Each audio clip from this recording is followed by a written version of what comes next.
is Rigil. I am project manager from Fit for School program in Indonesia. And then later on we will talk more about the program. And actually, I got this job from Tika. So it's like a 7 years ago, yeah, 2012. And this is one of the institutions that I've been working for so long.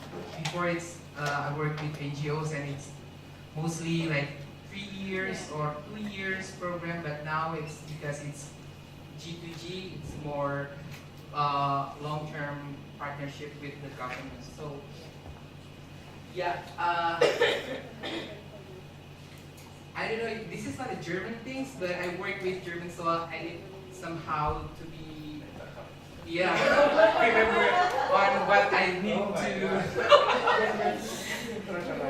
Am I changing? But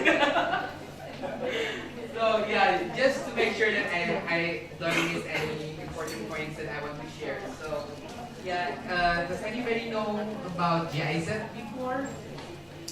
It's, yeah, maybe for icon, but it's like I mentioned, it's yeah, people some people call it NGO, but we actually not an NGO because we are more into government to government partnership. So it's many people asking for what is GIZ stands for, and then actually Jerman itu sulit karena memang with all the regulation, with all the procedures, yeah, we call it sulit, but yeah, it stands for like German Cooperation Development, Deutsch, Gesellschaft für internationale Zusammenarbeit. Yeah, so in Indonesia itself, we work almost in all ministry, supporting them from KBK to forestry, climate change, and this Fit for School program is under education sector. So this is a very simple program. You may see later. It's also fun because it's we meet with the learners, the pupils, doing hand washing, toothbrushing, deworming, not singing. Yeah. Okay. Okay, what Fit for School and before, so this is our third phase from the usually in GIZ we don't have a program that more than 10 years, so it's already started since 2012 in Indonesia. So this is it will be our last phase, and then related more into water sanitation, we call it WINS, water sanitation and hygiene in schools. WINS, yeah.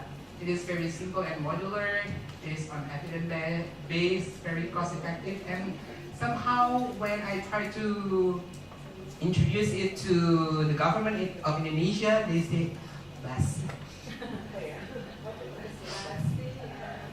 Hand washing, brushing, boring, yeah. Yeah, something like that. But what the difference is because we want to answer the gap between the policy and the implementation. Because usually, what kind of policy that we don't have in Indonesia? We have all. From everything we yeah, but when it comes to implementation, then yeah. So we try to fill in the gap by not only saying it but doing it, something like that. So it's also close interaction, science, research, and practice, supported by GIZ. And at the very beginning, it's actually about the oral health. Because it's also invented by dentists. Yeah, realizing that back then in Philippines, if I'm not mistaken, and then every day children are coming to get a treatment, and then the rate of toothache case is very high, and then she's become very tired, and then it should be not doing the treatment, but think about how can we prevent the oral health problems. Why school health? I think you already know that most of the population is at the school age children, and then more than 50% also live below the poverty line. And school offer the best chance to reach these children. We don't have like posyandu to calling all the moms coming, but at school, yeah, we just need to come to school and we can get all the participants. Yeah. And then, yeah, this is also the reason why we choose school as a pattern to do the health promotion. Reaching children easily, receptive age for behavior change. It will give high impact on health and development, high evidence for preventions, very cost effective, essential improvements in water and sanitation, because somehow when we try to do this program, the school itself will provide not only the activity but also the facility and infrastructure. Okay, this is also the condition that children always have a problem with diarrhea, intestinal parasite, and also dental caries. That's why we comes up with those three approach, like doing daily hand washing, toothbrushing, and biannual deworming. And then these diseases are preventable at low cost. And I don't know, but until now in the healthy hygiene concept, like PHBS, perilaku hidup bersih, hand washing always mentioned, yeah, but not toothbrushing. While actually the reality, 9 out of 10 have dental caries problem. So it's a problem, but to reflect about it. Yeah. And then, yeah, addressing the social determinants of health through schools. We know that even now kids are spend more time in schools from 7 to, I don't know, I think 3 p.m. Yang ngalahin yang S2 ya. Karena ini tugas buat besok. Yeah, so creating healthy school environment creates also healthy children. So by just providing healthy environment in school level, somehow we also contribute to give the opportunity of children to be healthy. And also school acts an equalizer. We don't really care about the background, whether it's from rich, poor, yeah. It's very a perfect place to do the health promotion things. So this is the evidence-based intervention. Yeah. Yeah, like I said, when I try to speak about it to government, and it will be very boring to them. But that's why. So this is the tips and trick. We need to speak their language. We need to see who is audience. Like if we talk to Department of Education, we cannot mention 90% in this area is having diarrhea. They don't care, but okay, so what? Yeah, but when we talk about this is something that can contribute to character building. That is my goal. Yeah. And then talking about school, it's not only under the Ministry of Education, right? It's also under Ministry of Religious Affairs because we have madrasah. So that's why when you should try to speak kebersihan sebagian daripada iman. Is it really happening in madrasah school? Yeah, so yeah, we need. This is also a challenge. At the first time, we want to get a buy-in from the government. So that's what I find. We need to speak their language. So we need to know our audience. Then start to use keywords, what will be their benefit if they want to adopt this approach. Okay, it looks very simple, but when you get into details, it's not that simple. Have you washed your hand before you eating? Or after using the latrine, the toilet? Yeah. But people say that we are what we preach, yeah, but that's the hard things. But what I want to explain on this slide, because it won't running well if there is no management. So what I try to mention here is about the school-based management. So if you already have the facility, but you don't have the activity, would it give any impact? If you have the activity, but you don't have the facility, how come you can do it? If you have the facility and you have the activity, but you don't have the materials, which is somehow need to be put in your school implementation plan. That's why we call it school-based management. So you have the hand washing facility, you have the activity, toothbrushing and hand washing, but you don't have the soap, you don't have the toothbrush, and you don't call the puskesmas to provide you with the warming tub. So this is like a three main pillars that needs to be happening in school level. It's not only the facility, but also the activity, the healthy hygiene habit. We call it like pembiasaan, yeah? And then also the management. So yeah, and school always have excuses.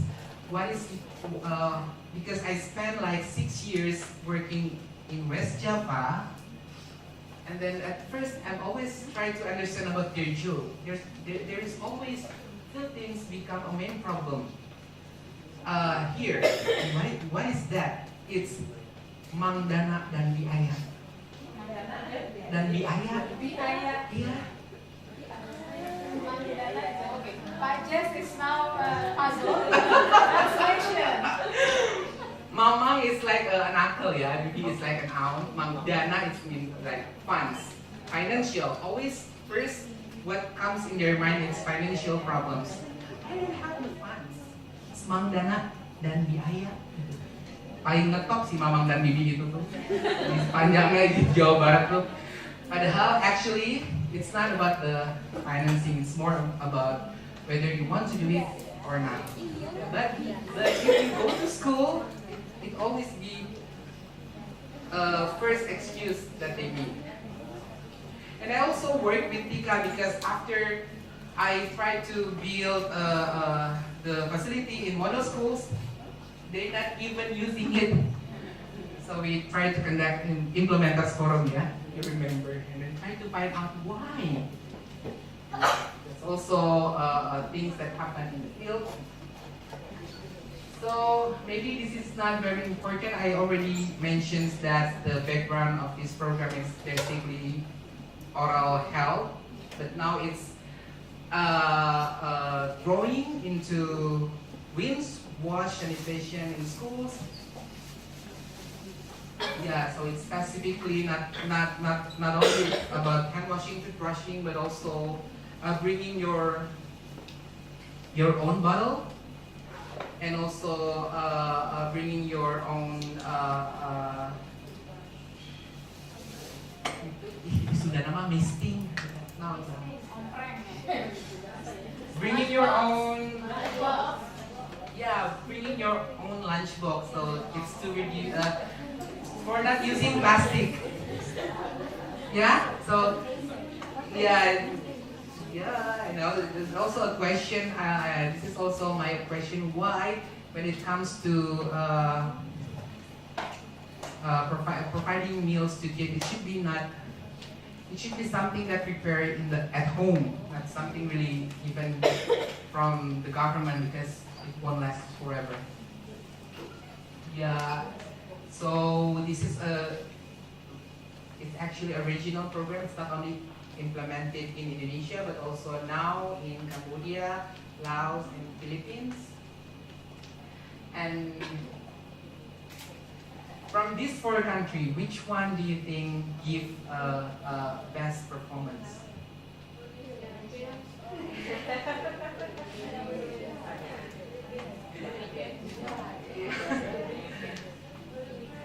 Philippines. Well, let's not put Philippines because Philippines it's like an example, yeah. In the very beginning, we start with Philippines, so let's reduce it into Philippines, Laos, and Cambodia. Indonesia, Laos, Cambodia. Yang pasti bukan Indonesia pemenangnya. Ya, karena because we have each issue with being istiqomah.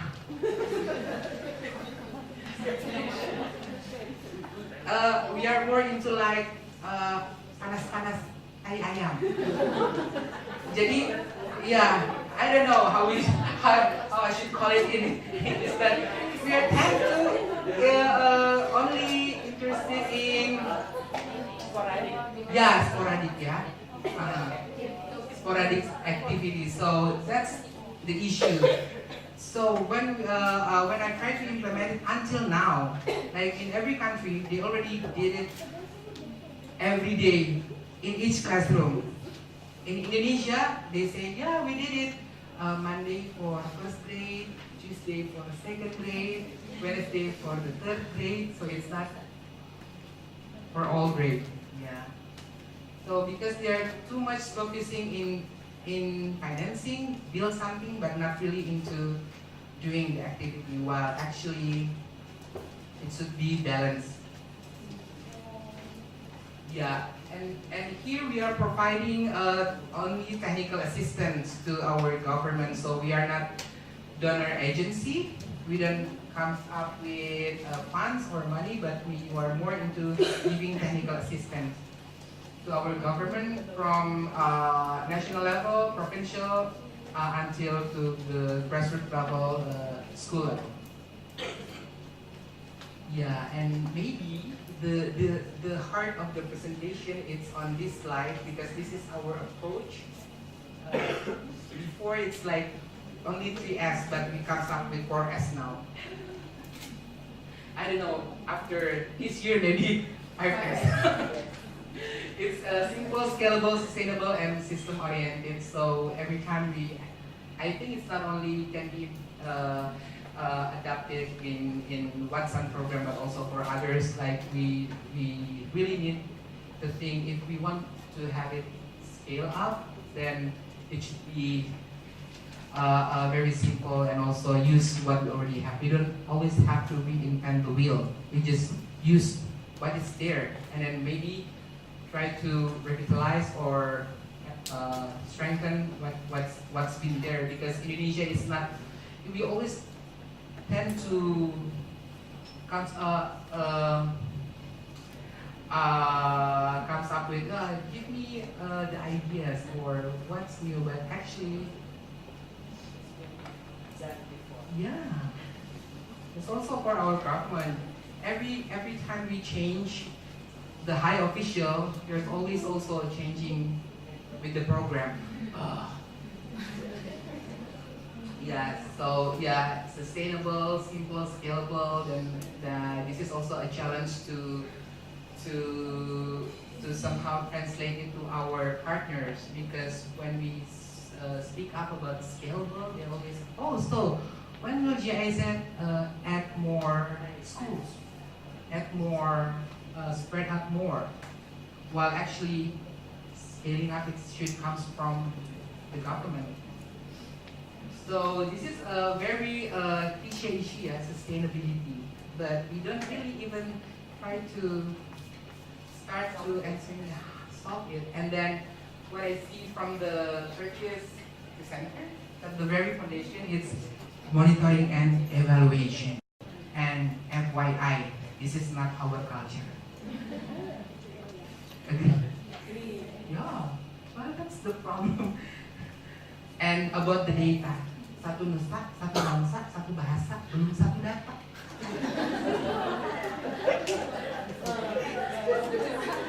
Yeah, I I look at the Department of Education here in Bandung. How many schools do you have in Bandung? 340 something. Oh, okay then. And I go to health department because they have puskesmas, right? How many schools that you cover now? We have like 360. Mah dari mana tuh 20 tuh? Jadi belum satu data. Even now we have the Dapodik.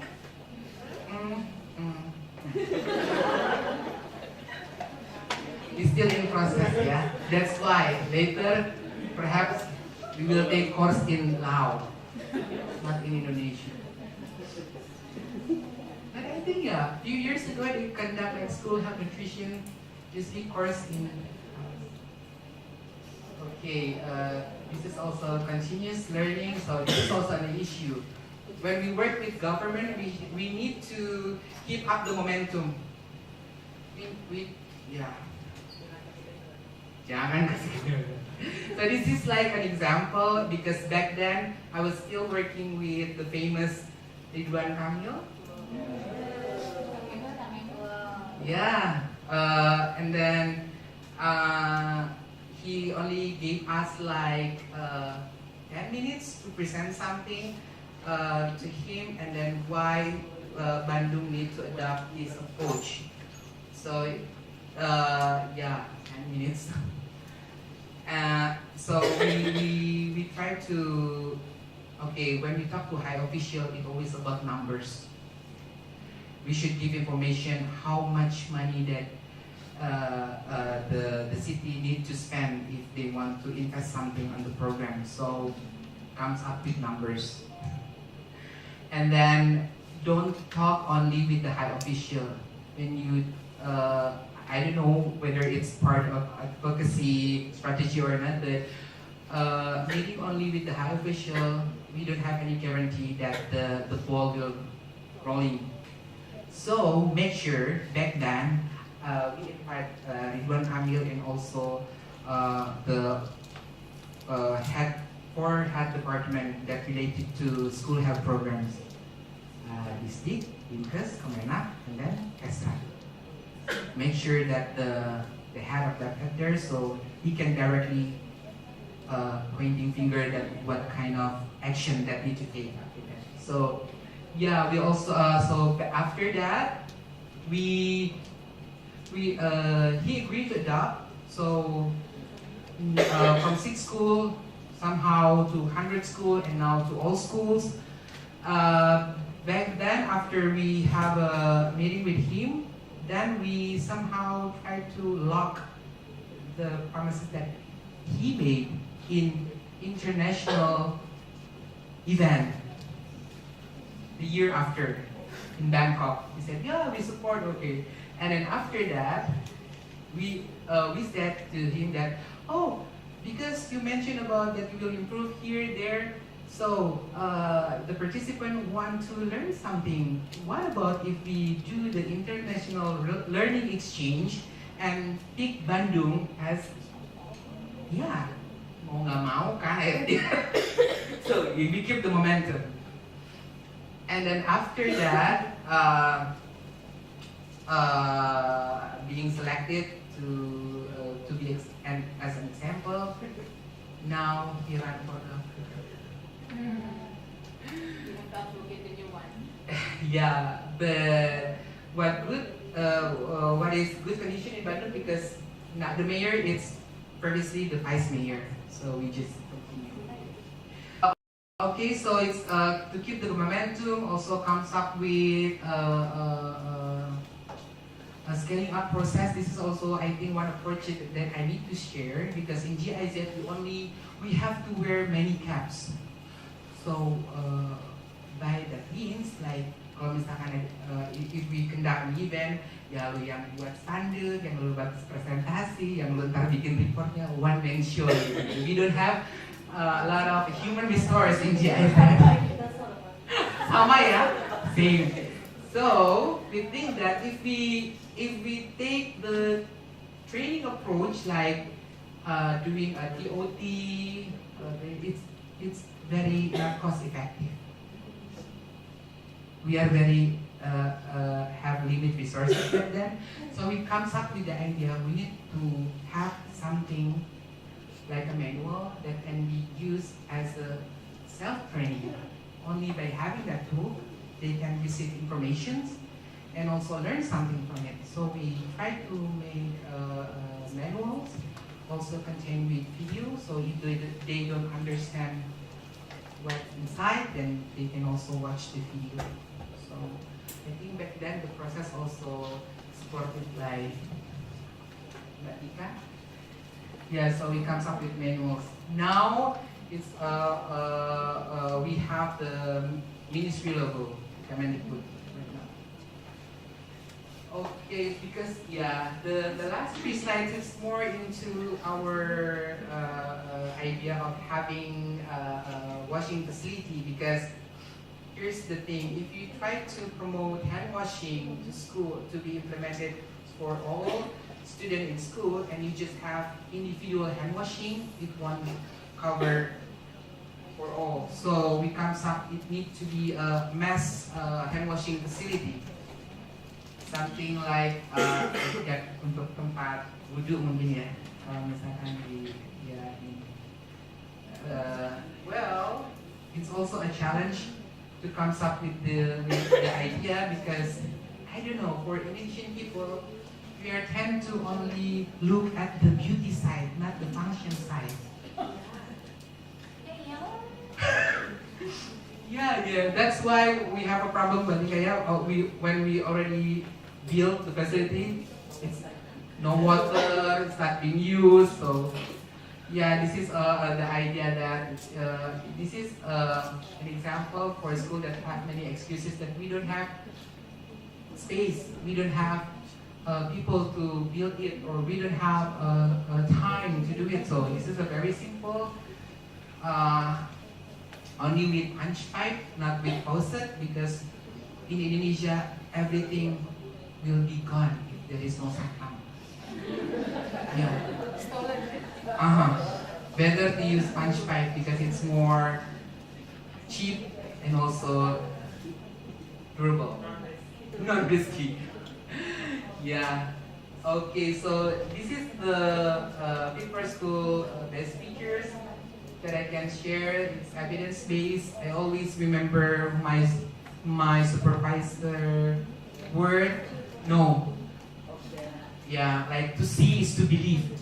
Kalau nggak lihat, nggak bakal percaya gitu. That's why, yeah, to see is to believe. That's why we one of the approach that we try to do is learning exchange, to get people coming and see. So this is actually happening. This is actually can be done, something like that. So the 4S principle: simple, scalable, sustainable, and also system-oriented. School leadership and management is key for success. Continuous learning, and then